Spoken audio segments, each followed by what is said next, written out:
오늘은 로마서 이제 세 번째 시간이죠. 그래서 죄에 대한 말씀을 좀 함께 나누려고 합니다. 우리가 지난 시간에 나누었던 말씀들을 기억해 보시면 바울이 이렇게 고백하죠. 나는 복음을 부끄러워하지 않습니다. 다르게 말하면 복음을 나는 자랑합니다 라고 말씀을 드렸습니다. 그 복음은 믿는 자들에게 하나님의 구원을 주는 하나님의 능력이 되기 때문에 바울은 이것을 자랑하고 부끄러워하지 않는다라고 이야기합니다. 그러면 이제 바울이 이야기해야 하는 것은, 그렇다면 왜 하나님의 구원이 우리에게 필요한가? 인류에게, 사람들에게 왜 필요한가? 왜 복음이 필요한가에 대한 이야기들을 시작하게 되는 것입니다. 우리도 한번 같이 생각해 볼 수 있겠죠. 왜 우리 모두에게 복음은 필요할까요? 여러분에게 복음이 필요하시나요? 아무도 대답을 안 하시니까 복음 필요하시나요? 예. 바울이 이 질문에 대하여 이제부터 한 몇 장에 걸쳐서 이야기를 시작하는 것입니다. 그러니까 바울이 복음을 쓴 이유, 우리 교회에 편지를 쓴 이유에 대해서 이야기를 했고요. 그 다음에 빚진 자로 복음을 전하는데, 그러면 왜 이 복음이 우리 모두에게 필요한가? 바울은 전할 수밖에 없는가에 대한 이야기라고 할 수 있겠죠.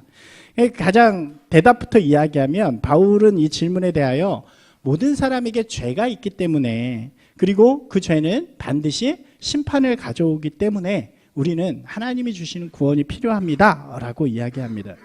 우리 모두가 죄 때문에 심판을 받을 수밖에 없는 그런 사람들이라는 거죠. 그리고 그 심판을 피할 수 있는 유일한 방법은 하나님이 우리를 구원해 주시는 것밖에 없다는 것입니다.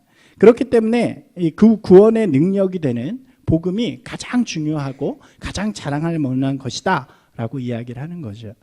복음은 바로 여기서부터 시작된다고 할 수 있는 것입니다.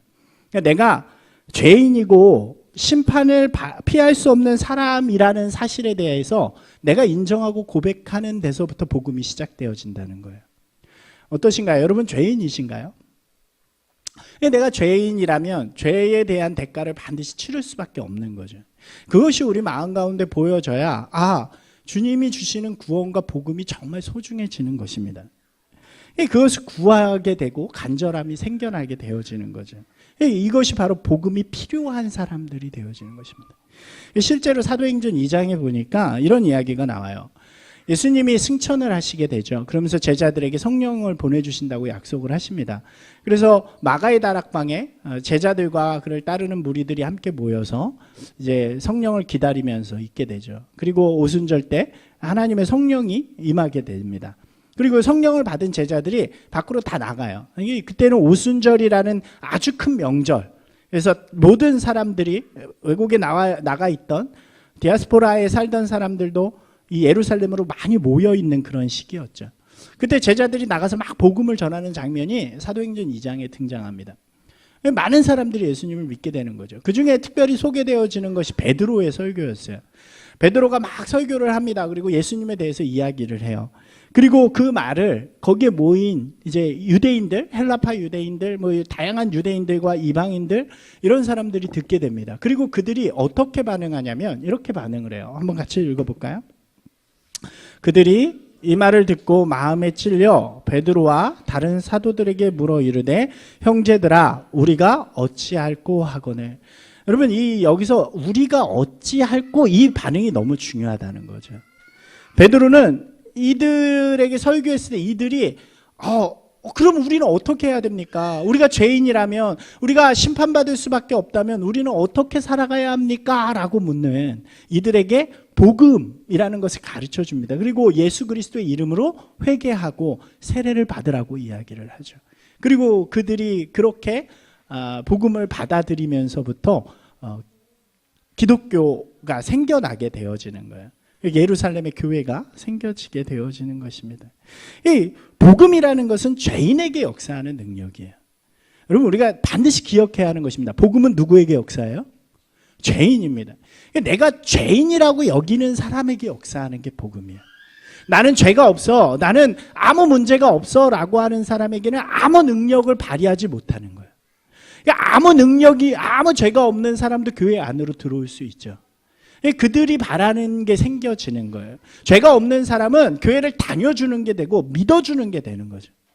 그러니까 우리가 이야기한 빚진 자가 아니라 보상을 바라는 그런 사람이 될 수밖에 없다는 거죠. 바울이 자신을 표현할 때 은혜의 빚진 자라고 이야기하는 것은 그가 얼마나 자기 스스로를 죄인이라고 보았는가, 그것을 우리가 볼 수 있는 거죠. 정말로 허물과 죄가 보이고 그것을 위해 십자가에 달리신 예수 그리스도의 은혜가 보일 때 우리는 진짜 주님 앞에 바울의 고백처럼 나는 주님의 은혜에 빚진 자입니다 라고 고백할 수 있는 것입니다.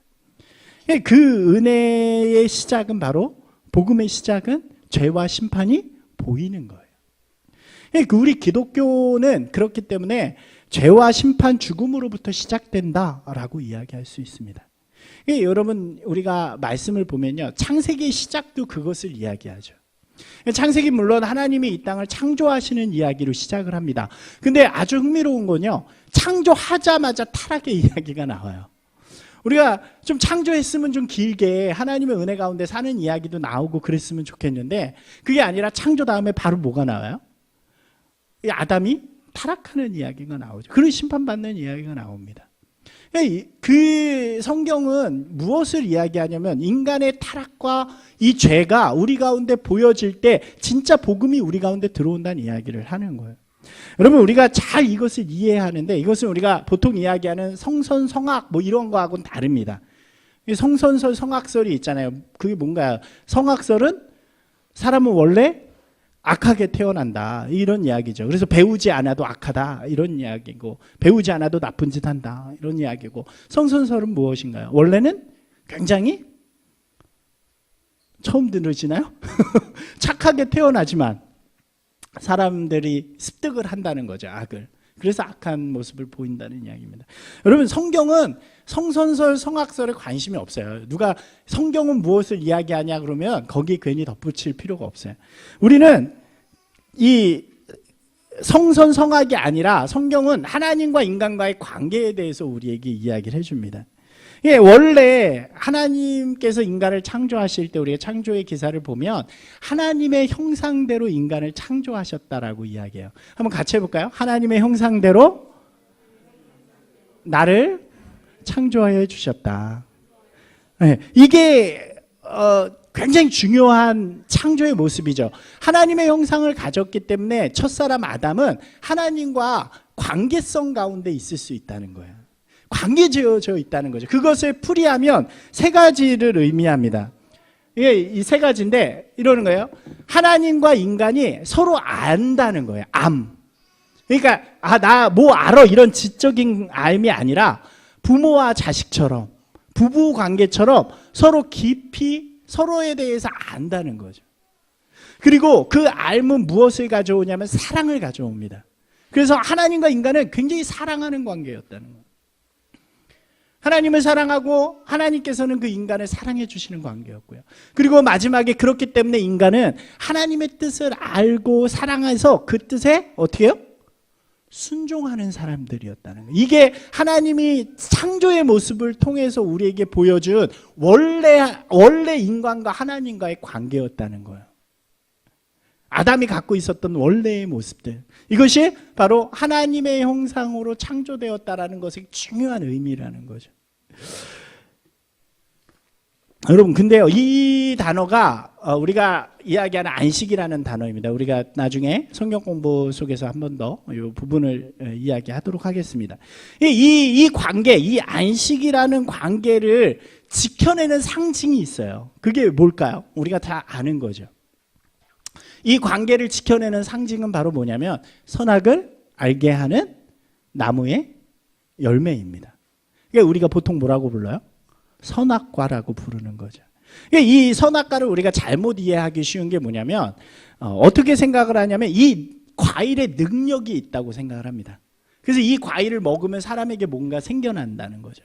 선악을 알게 하는 능력이 생겨나게 된다는 거죠. 이것이 사단의 유혹이었어요. 이 나무는요, 아무런 능력이 있는 나무가 아니에요. 그냥 하나님이 거기에 심어두시고 이것은 우리 관계의 상징, 우리 관계를 보여주는 게 되어지는 거죠. 그게 룰이라는 거예요, 룰. 인간과 하나님의 약속의 상징. 어떻게 해요? 저것을 안 먹어야 되는 거죠. 저것을 먹지 않는 거죠. 저것을 먹지 않아야 그 관계가 이어진다라고 이야기하는 것입니다. 여러분 혹시 어렸을 때 동네에서 그런 게임 해보셨어요? 지금은 땅이 없어서 우리 친구들 학교에서 그런 게임 해봤는지 모르겠지만 이런 거 이거 뭐라고 불러요? 사방치기. 이건 여자들이 주로 많이 하고 남자들은 오징어 뭐 이런 거 했는데 해보셨어요? 우리 아마 저희 비슷한 또래들은 오징어 많이 해보셨을 거예요. 그러니까 이 오징어나 사방치기 같은 것의 그 공통점이 뭐냐면 맨 땅에 금을 거놓고 거기서 한다는 거죠. 근데 여기에는 룰이 있어요. 뭐냐면 금을 어떻게 해요? 밟으면 죽어요. 금을 밟거나 금을 넘어가면 죽는 거예요.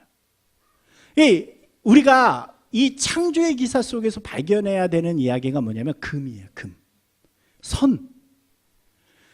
하나님께서 모든 것을 창조하시고 하나님과 인간과의 관계를 사랑 가운데 살아가십니다. 그러면서 뭘 만드시냐면 룰을 만드세요. 금을 거놓으세요. 그게 뭐냐면 선악을 알게 하는 나무만 먹지 말라는 거예요. 그것만 안 먹으면 너희 안에서 모든 것을 해도 된다라고 이야기를 하는 거죠. 이 첫사람은요 어떻게 살아가냐면 그 안에서 모든 것을 할 수 있습니다. 그러다가 뭘 보냐면 어떻게 하다가 선악을 알게 하는 나무의 근처에 가면 무슨 생각을 할까요? 여러분 게임 해보셨다니까. 사방치기를 보면 저기에 금이 거져 있는데 내가 저걸 밟으면 진짜 죽나 안 죽나 시험하여 보리라 이런 생각 가지시나요?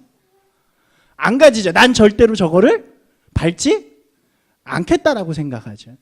아담도 마찬가지였어요. 저걸 보면서 하나님이 날 사랑하셔서 이렇게 해주셨구나 하는 그 마음으로 그것을 거룩하게 바라보는 거예요. 이게 룰의 개념입니다. 룰을 지키지 않으면 어떻게 돼요? 밟으면 죽어요. 아웃이에요. 죽어요. 성경에서 그래서 이야기해요. 이것을 먹으면 정녕 죽으리라. 여러분 이 룰을 지키면 아무 일이 일어나지 않습니다. 그런데 이 룰을 지키지 않으면 반드시 죽게 되는 거예요. 그러니까 어떤 사람들은 이렇게 이야기해요. 왜 선악과를 두어 인간을 미혹하느냐, 유혹하느냐라고 이야기합니다. 그렇지 않아요. 선악과는 유혹의 대상이 절대 아닙니다. 선악과는 상징, 하나님의 인재를 상징하는 거예요. 그것을 보면서 아담은 날마다 하나님이 나와 함께 하시는구나. 하나님이 이 땅을 나에게 주셨구나. 하나님이 나를 행복하게 해주셨구나. 하나님 날 창조하신 분이구나. 이것을 생각하게 하는 상징이에요. 그런데 그거를 넘으면 죽는 거죠. 그때 누가 나타나요? 뱀, 사탄이 나타나서 그의 마음속에 유혹을 하죠. 뭐라고 이야기하냐면 밟은다고 진짜 죽을까라는 거예요. 야, 선 밟은다고 진짜 죽을까? 룰이 잘못된 거 아닐까? 그건 룰이 아니고 인간의 선택이야 라고 이야기해 줍니다. 그래서 먹는 것은 너의 자유야 라고 이야기해 주는 거예요. 그리고 나서 아담이 그 선악과를 다시 보게 돼요. 그때 그 선악과를 딱 보는 순간 이전에 가졌던 마음과 이 유혹이 들어온 순간의 마음이 달라집니다. 성경 뭐라고 이야기해요? 기억하시나요? 보암직하고 먹음직하고 지혜롭게 할 만큼 탐스러워 보이기 시작하는 거죠. 더 이상 하나님의 임재의 상징이 아닌 게 되어진 거예요. 그리고 아담은 그 선악과를 먹게 됩니다. 그죠? 그리고 나서 금을 받는 거예요. 금을 받게 돼요. 금을 밟았으니까 어떻게 될까요? 하나님 나라의 룰이 깨어지는 거죠. 룰이 깨어지니까 하나님이 아담을 떠나십니다. 관계가 깨어지는 거예요. 여러분 이것을 뭐라고 이야기하냐면 성경은 죽음이라고 이야기하는 거예요. 관계가 깨어지는 것이 죽음이 되어지죠. 앞에 제가 말씀드렸잖아요. 하나님과의 관계성에서는 뭐를 안다 그랬어요? 세 가지 기억하시나요? 하나님을 알고, 한번 해볼게요. 하나님을 알고 사랑하고 순종하고. 이게 관계성 속에 있는 인간의 모습이에요. 그런데 하나님이 떠나고 그 관계가 다 깨집니다. 그러니까 인간은 더 이상 하나님을 알지 못해요. 사랑하지 않습니다. 그리고 더 이상 그 뜻에 관심을 두지 않습니다. 여러분 이 상태를 죄라고 부르는 거예요. 제가 여러분에게 죄라는 단어를 알려드리기 위해서 지금 창세기의 이야기를 말씀드리는 거예요. 여러분, 우리가 원죄라는 이야기를 하잖아요. 원죄라는 의미는 뭐냐면, 많은 사람들이 이렇게 생각을 해요. 아담이 지은 죄 때문에 그 죄의 대가가 우리한테 계속 이어지는 겁니다 라고 생각을 해요. 여러분, 그런 의미가 아니에요. 원죄는 그런 의미가 아니라 첫사람인 아담이 룰을 어겨서 하나님과의 관계가 깨졌어요. 그 이후로 그 후손들은 그 상태로 살아가는 거예요. 우리의 능력으로는 어떻게 해요? 하나님을 알 수 없어요. 우리의 마음으로는 하나님을 사랑할 수 없어요. 우리의 능력으로는 하나님의 뜻을 따를 수 없게 되어지는 거예요. 이것을 죄라고 부르는 거예요. 죄. 원죄라는 의미는 바로 하나님께 속한 자가 이제 하나님이 떠나서 세상에 속한 자, 죽음에 속한 자가 되어졌다는 거죠. 인간에게 죽을 것이라고 말씀해 주셨어요. 그리고 당장 우리의 생명의 목숨이 끝나진 않았어요. 하지만 하나님이 떠나는 그 순간부터 인간은 죽음을 향해 살아가는 사람이 되기 시작한 거예요. 그래서 우리는요, 죽음이 제일 두려운 거예요. 그렇죠? 죽음이 제일 두려우시죠. 왜냐하면 죽음 이후에 심판이 기다리고 있기 때문에 그렇습니다. 우리는 더 이상 하나님을 알 수도 사랑할 수도 또 그의 뜻에 따라 살 수도 없는 자가 되어진 거예요. 그리고 그 죽음의 끝에는 반드시 심판이 잇따르고 성경은 이야기하는 거죠. 아담의 룰이 깨진 장면이 창세기 창조 바로 뒤에 오는 이유가 바로 세상은 이제 하나님의 계획 가운데 창조되었지만 그 깨짐으로 말미암아 그 세상이 죄의 세상, 죽음의 세상으로 넘어갔다는 것을 이야기해 주는 거예요. 여러분, 그래서 죄를 뜻하는 히브리 단어가 뭐냐면 히브리어로는 하타라고 그러고요. 헬라어로는 하마르티아라고 해요. 그러니까 우리가 헬라어 용어는 조금 기억해 두시면 좋아요. 하마르티아. 많이 쓰는 단어거든요. 이게 무슨 뜻인지 혹시 기억나시는 분 계세요? 제가 한번 이야기해 드린 적이 있는데, 이게 뭐냐면 우리나라가 잘하는 이 양궁 있잖아요. 그러니까 활을 쏘는 거예요. 활을 쐈는데 이 관역이 아니라 딴 데로 날아갔어요. 화살이. 그 의미예요. 빗나간 화살이라는 의미를 갖고 있습니다. 하나님이 계획을 가지고 만드셨지만 그것이 빗나가 버렸다라는 것이 죄라는 단어의 어원이에요. 그러니까 우리는 죄 가운데 있는 사람들이라는 거예요. 이제는 어쩔 수 없어요. 첫사람이 실패해버렸기 때문에 온 인류가 죄 가운데 있습니다. 이 바울은 이것을 설명하는 거예요. 우리가 잘 알아야 하는 것이 우리는 이 죄 가운데 있는 사람들입니다. 그러니까 죄라는 단어는 행위를 이야기하지 않아요. 기본적으로 죄라는 것은 세력을 이야기하는 것입니다. 우리는 아무리 발버둥 쳐도요, 이 죄 가운데에서 벗어날 수 없는 사람들이라는 거예요. 왜요? 하나님을 알지 못하고 사랑하지 못하고 뜻을 순종하지 못하기 때문에. 그게 죄거든.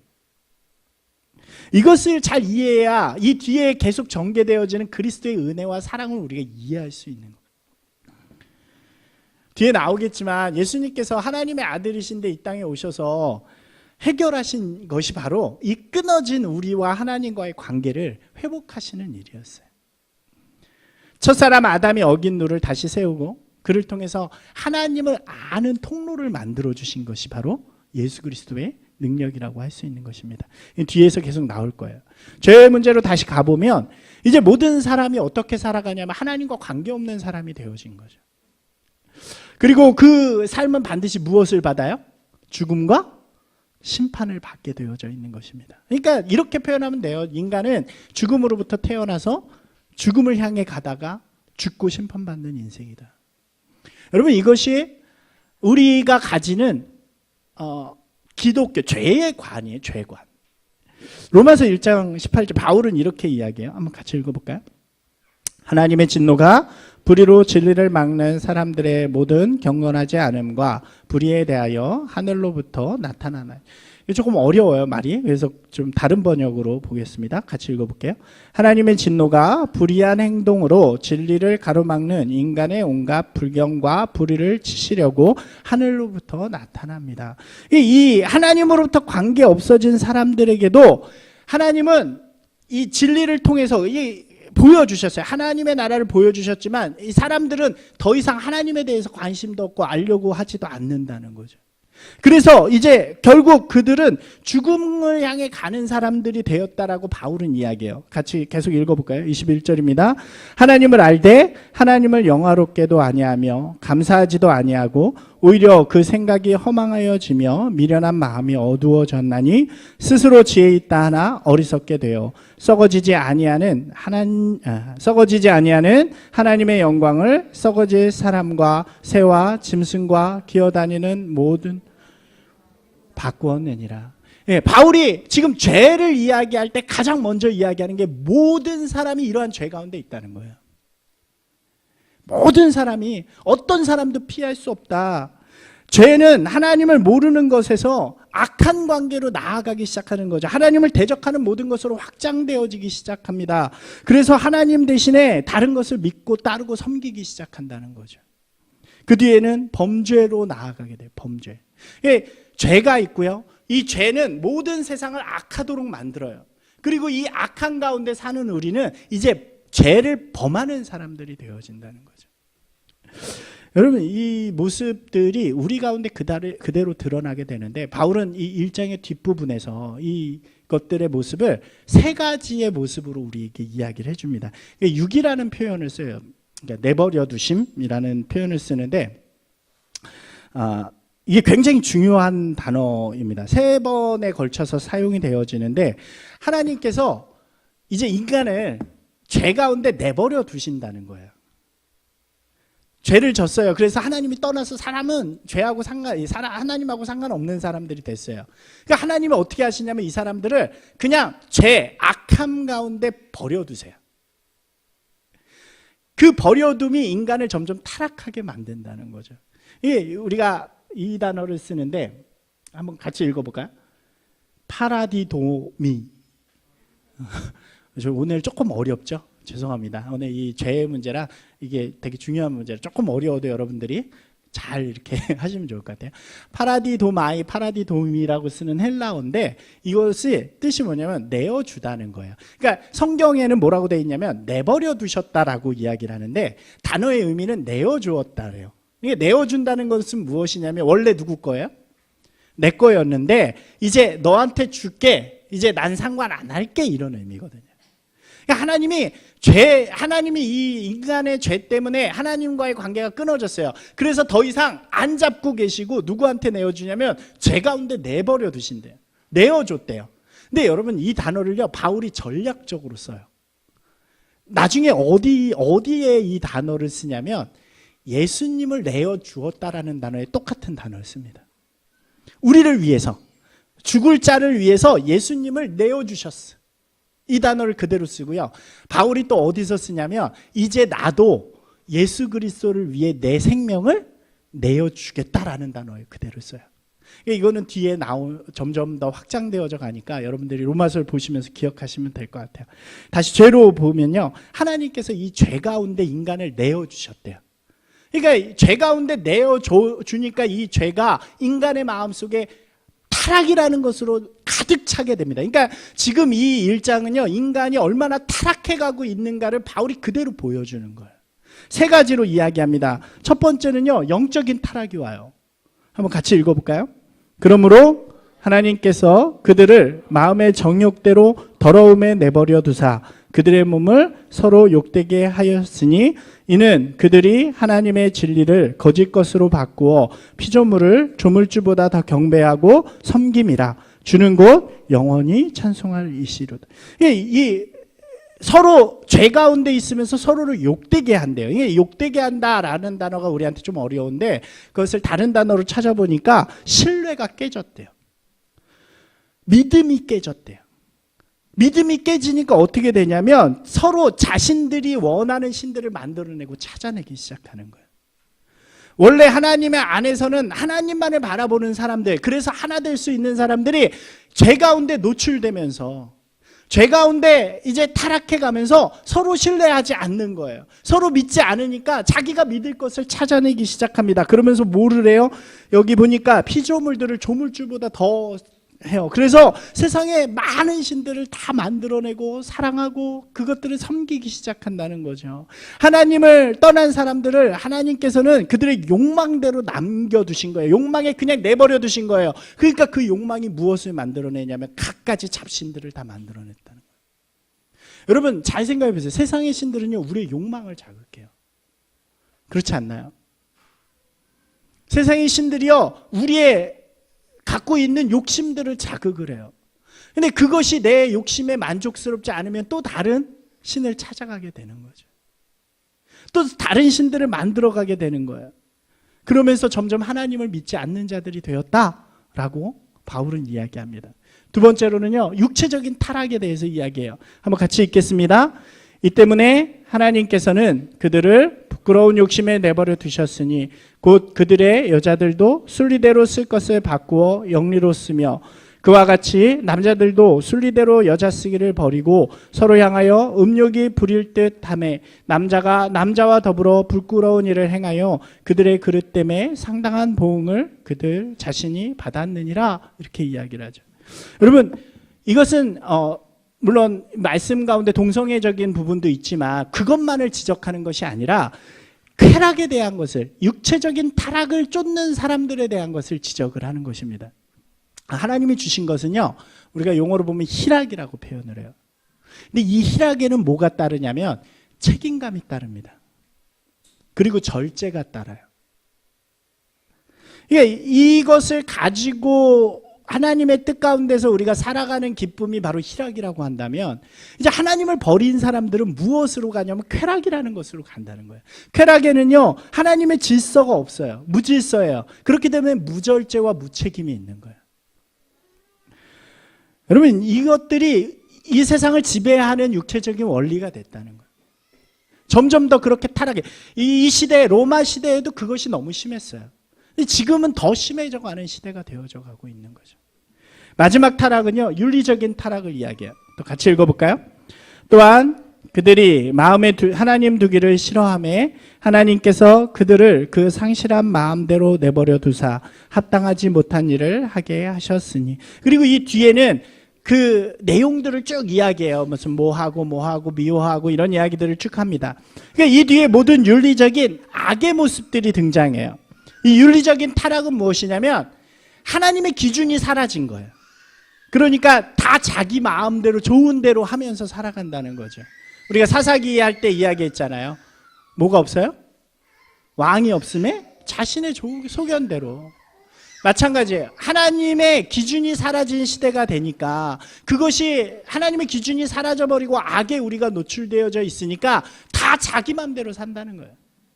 내 마음에 맞지 않으면 미워하고 싸우고 내 마음에 맞지 않으면 내가 원하는 것이 아니면 그것을 바로바로 표출하는 그런 모습들이 있다는 거죠.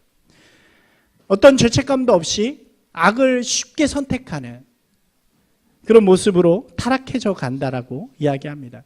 이 바울 1장 마지막에서 재미있는 표현을 써요. 같이 한번 읽어볼까요? 그들이 이 같은 일을 행하는 자는 사형에 해당한다는 하나님의 자신들만 행할 뿐 아니라 또한 그런 일을 행하는 자들을 옳다 하는 일. 어떻게 한다는 거예요? 막 그렇게 타락해져 가는데 사람들이 그게 잘못됐다는 것을 인식하면서도 서로 그것이 잘못되지 않았어라고 서로 이렇게 이야기하져 간다는 거죠. 여러분 이 시대의 모습이 그대로 투영되지 않나요? 하나님의 내버려 두심, 하나님의 유기로 인해 시작된 타락의 모습들이 영적인 타락, 육체적인 타락, 그리고 윤리적인 타락으로 이 땅 가운데 들어온다는 거죠.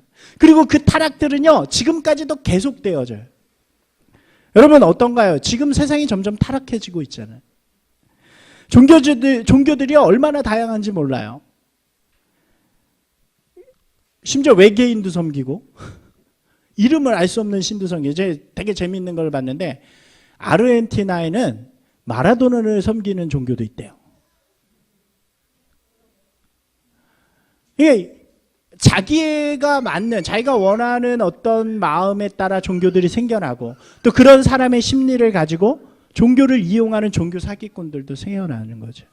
아마 점점 더 심해질 거예요. 이 시대도 우리가 사는 시대도 마찬가지고요. 여러분, 육체적인 타락은 어떤가요? 요즘에 뭐 동성애 문제로 시끄럽지만 동성애뿐만 아니라 우리가 너무나도 쉽게 성을 사고 판다든가 또 자신이 쉽게 이러한 성의 쾌락의 도구로 사용하는 그런 모습들도 너무나도 많죠. 근데 이것도 점점 더 심해져 갈 거예요. 점점 더 아마 더 심해져 갈 겁니다. 윤리적인 타락은 더 이상 이슈가 되지 않죠. 뭐 점점 더 심해져 가는 범죄들뿐만 아니라 우리가 너무나도 쉽게 개인주의로 변화되어져 가고 남을 배려하지 않는 건 뭐 너무 당연하잖아요. 세종이 특별히 그렇대요. 젊은 사람들이 많다 보니까 이렇게, 그리고 아마 이 시대가 그래서 그랬겠죠. 나만 손해보면 안 된다는 생각이 있는 것 같아요. 그러면 인간은 점점 더 타락해져 가는 거예요. 우리가 사는 시대가 무엇 때문에 그러냐면 죄의 시대이기 때문에 그래요. 이 죄의 시대는 그리고 결국 어떻게 돼요? 심판을 받게 된다는 것입니다. 여러분, 뒤에서도 나누겠지만 우리가 이러한 시대 속에서 예수 그리스도의 은혜를 통해서 구원을 받았다는 것은 굉장히 의미가 있는 거죠. 이러한 죄의 시대 가운데 지금까지 이렇게 나열한 이 죄의 시대 속에서 하나님의 은혜가 우리 가운데 와서 우리는 죄의 시대가 아닌 하늘의 시대를 사는 사람이 된 거예요. 죄의 모습을 거슬러 올라가는 사람이 되어지는 거죠. 죄의 모습과 다른, 세상과는 다른 모습을 살아가는 사람이 된 거예요. 이걸 뭐라고 표현해요? 거룩. 이야기들도 뒤에서 계속해서 나누도록 하겠습니다. 오늘 1장에서 우리가 좀 정리를 해볼게요. 이야기하는 것이 분명합니다. 그것은 무엇이냐면 우리가 깨달아야 하는 것은 우리가 죄 가운데 있고 세상은 악함 가운데 있어서 범죄하는 사람들이 되었다는 거예요. 여러분, 죄는 이 세력입니다. 죄는 그 모습들이에요. 예수님을 모르는 것, 이게 죄입니다. 악함은 그 죄가 관영한 세상이에요. 그리고 범죄는 그로 말미암아 내가 죄악된 행위를 하는 것이 범죄입니다. 우리가 그런 상황 가운데 왔다는 거예요. 그러면 여러분, 제일 중요한 거예요. 한번 같이 읽어볼까요? 우리가 복음을 받는다는 것은 이 죄가 보이는 것을 의미해요. 제가 서두에도 말씀드렸지만 복음이라는 것은 죄를 깨닫는 것부터 시작하는 것입니다. 아, 내가 이 세상 가운데, 이 타락한 가운데 살아가는 죄인이구나. 나는 하나님을 모르는 자이구나. 나는 하나님을 사랑할 수 없는 사람이구나. 그래서 내가 이 타락한 세상 속에서 범죄하면서 살아가고 있구나. 이것이 복음이 우리 가운데 들어오는 순간, 은혜가 주님 안에서 우리 가운데 오는 순간 눈이 떠져서 보여지는 거예요.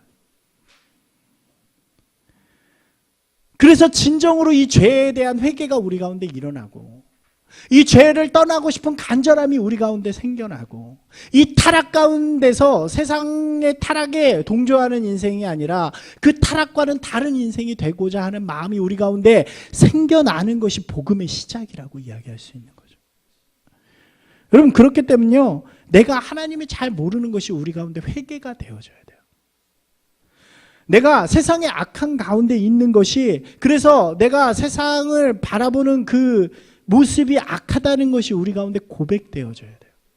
그리고 내가 범죄한 것들이 우리 가운데 통회되어질 때 이 복음이 우리 가운데 진짜 역사하는 그런 능력이 되어진다는 거죠. 여러분, 그래서요, 우리가 이 죄가 우리 가운데 보여지게 해달라고 기도하는 게 정말 중요해요. 우리가 말씀을 듣고 예배를 드릴 때마다, 제가 처음 예배 시작할 때 항상 이 기도를 드리잖아요. 기억이 잘 들으시는 분들은 아시죠? 하나님, 저희가 연약하고 부족합니다. 저희가 아무리 그리스도인으로 살아도요, 악한 세상 가운데 살기 때문에 연약하고 부족한 거예요. 우리가 구원받아서 살아가도 우리의 욕망이 아직도 살아있고 우리의 마음이 살아있기 때문에 아직도 연약하고 부족합니다. 그럼에도 불구하고 주님 앞에 나옵니다. 주님, 저희의 이 마음을 주님 앞에 고백할 때 주님께서 예수 그리스도의 은혜와 십자가의 보혈로 우리를 깨끗게 하여 주시옵소서. 한번 같이 해볼까요? 나를 깨끗게 하여 주시옵소서. 여러분, 이게 우리 마음 가운데 다가올 때 우리는 진짜 은혜를 경험하는 거예요. 이렇게 이야기하는데, 나는 원래 깨끗한데, 나 아무런 죄 없는데, 나는 부족한 게 없는데 하는 그런 마음이 있으면 그것은 복음이 역사할 수 없는 거죠. 우리의 마음이 연약해져서 또 연한순처럼 되어져서 주님의 말씀이 들릴 때, 예배의 처소로 나올 때, 하나님 앞에 설 때마다 하나님, 제가 부족합니다. 주님, 저는 주님이 필요합니다. 주님의 은혜가 필요한 사람입니다. 주님, 저와 함께하여 주시옵소서라고 하는 고백들이 살아있을 때 우리는 진짜 살아있는 그리스도인이 되어지고 또 죄로부터 승리할 수 있는 귀한 자녀가 되는 줄로 믿습니다. 죄에 대해서 알아야 죄를 이기는 사람이 되는 거예요. 사랑하는 여러분, 오늘 우리가 믿음을 통해서 죄를 분명히 깨닫는 분들이 되시기 바랍니다. 우리를 둘러싸고 있는 죄의 영향력들이 얼마나 크고 강한가를 우리가 바라볼 수 있어야 돼요. 그리고 그것을 바라볼 때 진짜 그보다 더 크신 예수 그리스도의 능력, 그보다 더 위대하신 하나님의 능력을 구하는 저희들이 될 줄로 믿습니다.